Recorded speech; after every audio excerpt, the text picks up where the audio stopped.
पाकिस्तान के तलबा बैठे हैं, नौजवान बैठे हैं, इस कौम के मुस्तकबिल बैठे हैं। और मैं अपना ऑनरेबल मेंबर का तकरीर सुनते हुए ये सोच रहा था कि इस कौम के मुस्तकबिल क्या सोच रहे होंगे अपने कौम के मुस्तकबिल के बारे में। इनका क्या एतमाद होगा हमारे इन अदारों से। ये क्या सोच रहे होंगे कि जब इनमें से ये अपने तालीम पूरा करके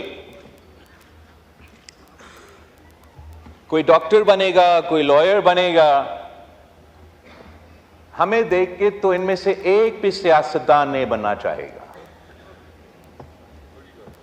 और ये बहुत अफसोस की बात है जनाब स्पीकर, बिकॉज इस हाउस का मेंबर बनना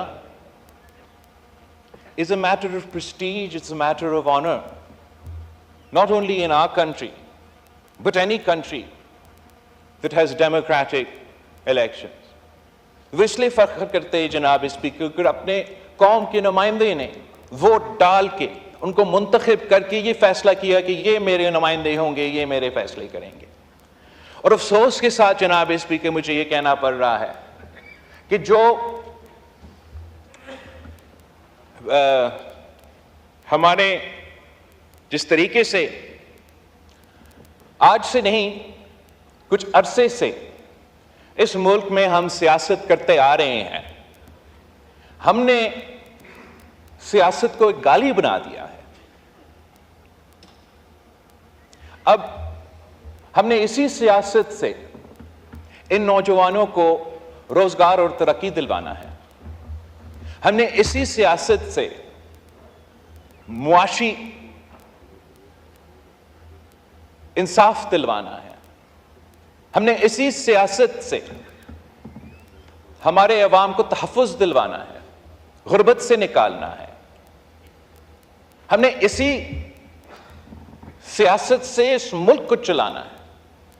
और ये वो मुल्क है जनाब स्पीकर जो आज हम जरूर मुश्किल में हैं, लेकिन जब ये बच्चे बड़े होंगे जनाब स्पीकर, हम अपना रीजन को लीड कर रहे होंगे।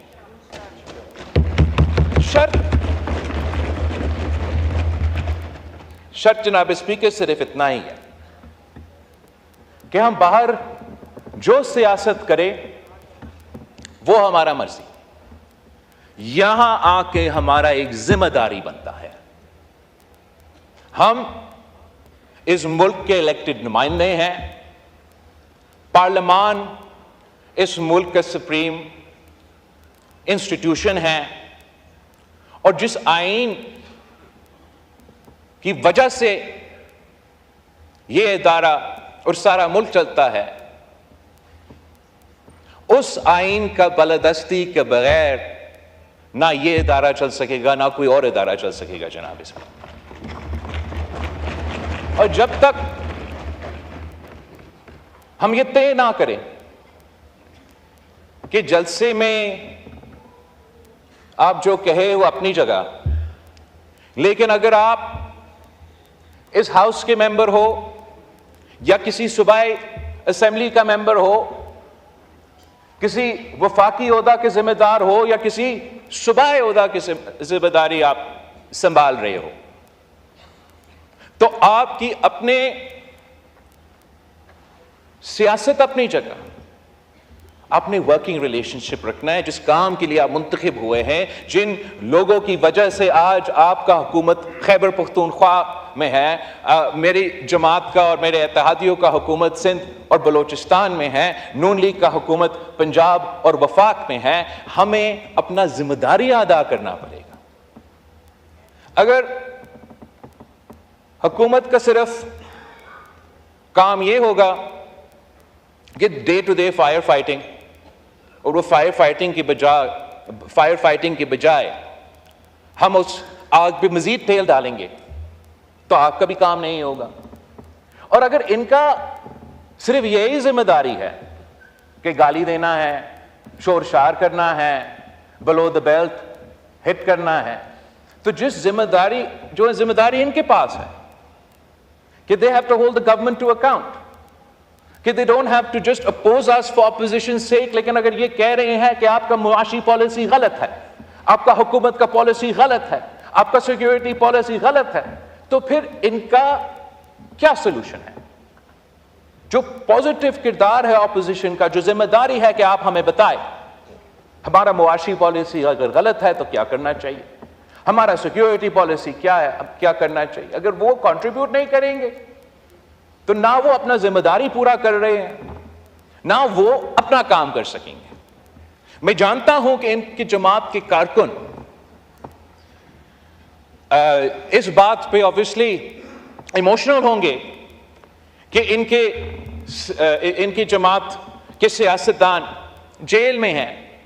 ये ज्यादा उस टॉपिक पे बोलेंगे, उस टॉपिक पे शोर करेंगे, लेकिन जिस सूबा का जिम्मेदारी उनके पास है वहां के अवाम के सबसे बड़ा मसला रोजगार, महंगाई, तालीम, सेहत, तहफ्फुज, दहशतगर्दी का मुकाबला, हम इन बच्चे को कैसे डॉक्टर्स बनाएंगे, कैसे लॉयर्स बनाएंगे, कैसे इस मुल्क के लीडर्स बनाएंगे। और अगर चीफ मिनिस्टर साहब की जिम्मेदारी यह है कि जलसा में खड़ा होके मीडिया को गाली दे, ऑपोजिशन को गाली दे, हुकूमत को इस्तेमाल करके जजेस के खिलाफ एंटी टेररिज्म कोर्ट में इंतकामी कार्रवाई करे, तो फिर वो अपने सूबे के अवाम के मसाइल हल नहीं कर रहे जनाब स्पीकर, वो अपने सियासत चमका रहे हैं। अगर हुकूमत का काम सिर्फ ये है कि आज हमें किसको बंद करना है, खान ने हमसे ये किया था, माहौल खराब किया था, तो इसके जवाब में पत्थर का जवाब पत्थर से, ईंट का जवाब ईंट से देंगे। तो एक दिन के लिए आप लोग खुश होंगे, लेकिन कल मैं और आप उसी जेल में होंगे। और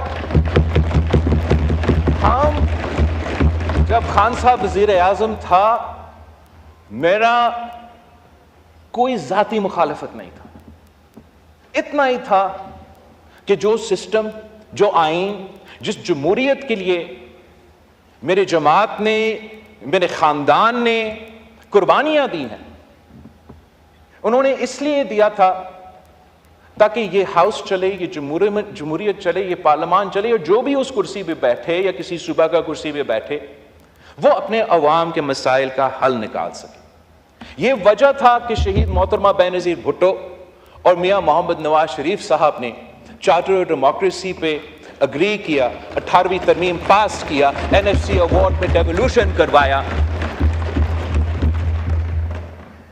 पहले इलेक्शन कमीशन जो अपॉइंट होता था वो हुकूमत की मर्जी। हमारा तरमीम के बाद ऑपोजिशन लीडर और प्राइम मिनिस्टर के मुशावरत, इंटरिम गवर्नमेंट में ऑपोजिशन लीडर और वजीर आजम का मुशावरत, public accounts committee to the opposition, ये सारी चीजें हमने करवाए। इसलिए हमने समझा कि अगर इस मुल्क ने चलना है तो इस साइड और उस साइड को मिलकर काम करना पड़ेगा। इससे कोई फर्क नहीं पड़ता कि किसी ने मेरे वालिद को या किसी ने मेरी वालदा को जेल में डाला, और इससे यह कोई फर्क नहीं पड़ता कि आपका साबिक वजीर आजम चंद महीने के लिए जेल में है। आप लड़े उनका केस बैरिस्टर साहब, आप जेल में लड़े, आप अवाम के मैदान में लड़े, यहां आके अवाम का खिदमत करे, अवाम का काम करे।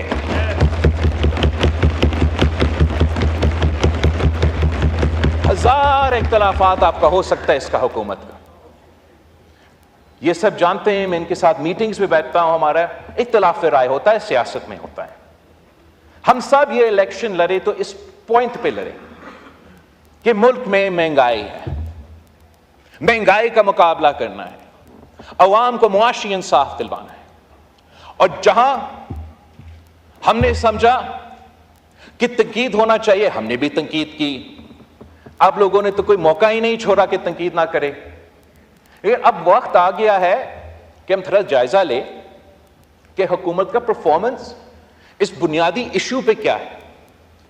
और मैं वजीर आजम साहब, उनकी मुआशी टीम का इस परफॉर्मेंस के बारे में इस हाउस को और अवाम को यह बताना चाहूंगा कि आपको याद है कि महंगाई की शरह क्या था 8 महीने पहले। आपको पता है कि हुकूमत ने अपने लिए बजट में टारगेट क्या रखा था फिस्कल ईयर के लिए, मतलब एक साल में टारगेट ये है, इनका अपना टारगेट कि हमने महंगाई की शरह को 12% पे लेकर आना है। साल भी पूरा नहीं हुआ है जनाब स्पीकर, और इस वक्त महंगाई की शरह 9.6% पे पहुंच चुका है। तो जहां मैं हुकूमत का मुआशी पॉलिसीज का तनकीद करता आ रहा हूं, जहां आप हुकूमत की मुआशी पॉलिसीज का तनकीद पे करते आ रहे हैं, जहां उनके अपने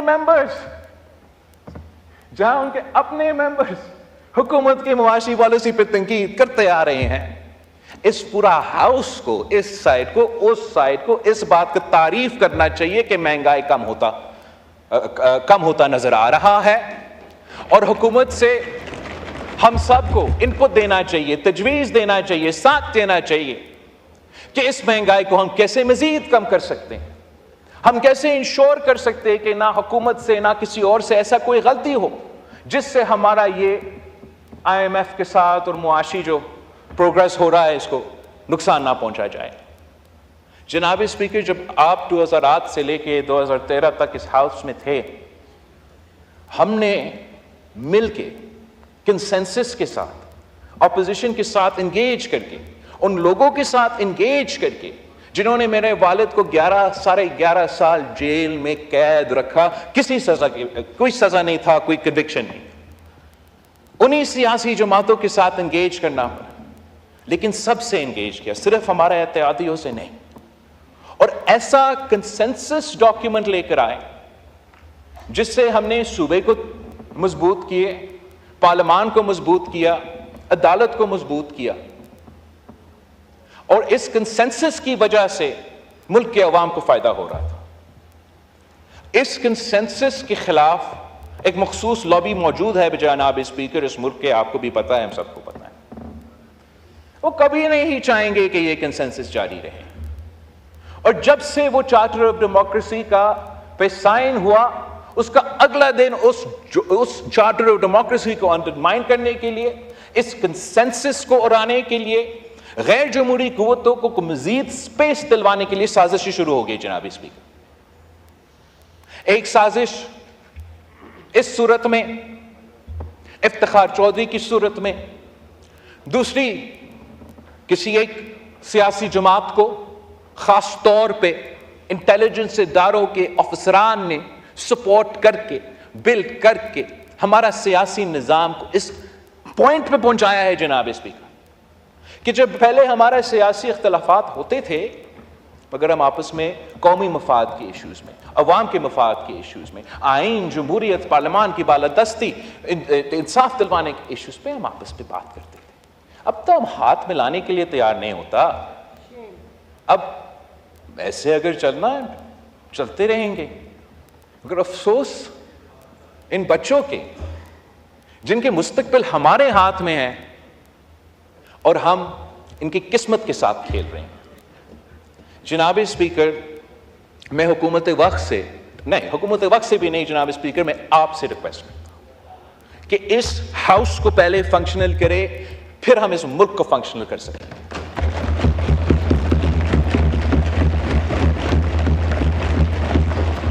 हमारा जो सियासत है, हमारा जो केसेस है, हमारा जो इश्यूज है, वो हम देख लेंगे।